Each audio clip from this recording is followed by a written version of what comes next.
தேவனே, சம்பூர்ண மழையை பெய்ய பண்ணினீர், இளைத்துப் போன உமது சுதந்திரத்தை திடப்படுத்தினீர். சங்கீதம் 68:9.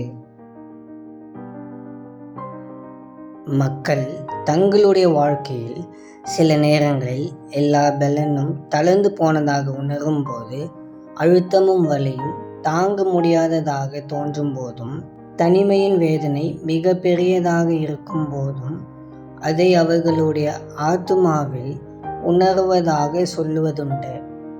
ஆனால் தேவனுடைய பிள்ளைகளாகிய நாம் உண்மையில் அந்த நேரத்திலும் உணர வேண்டியது என்னவென்றால், இன்னும் எல்லாம் ஆண்டவருடைய கட்டுப்பாட்டில் தான் உள்ளது. அவர் இன்னும் நல்லவராகவே இருக்கின்றார். அவருக்கு இன்னும் நம்மை குறித்த நன்மைக்கேதுவான திட்டம் உள்ளது. அந்த திட்டம் இன்னும் நாம் கற்பனை செய்வதை விட பெரியது என்பதை ஆவியில் உணர்ந்தால் அந்த பிரச்சனையை நாம் எளிதாக ஜெயித்து விடலாம். அன்பின் பரலோக தகப்பனே, உம்மை வாழ்த்தி வணங்குகிறோம். இந்த நல்ல நாளுக்காக உமக்கு நன்றி செலுத்துகிறோம். கர்த்தாவே, நாங்கள் எங்களுடைய ஆவியில் சோர்வாக உணரும் போதும் நீர் எங்களுடைய துணையாயிருப்பதற்காக உம்மை ஸ்தோத்திரிக்கின்றோம். தேவனே, எங்களுக்கான நன்மையான திட்டங்களை நீர் வைத்திருக்கிறதற்காக உமக்கு நன்றி செலுத்துகிறோம். உம்முடைய நன்மைக்காகவும் கிருபைக்காகவும் ஸ்தோத்திரம்.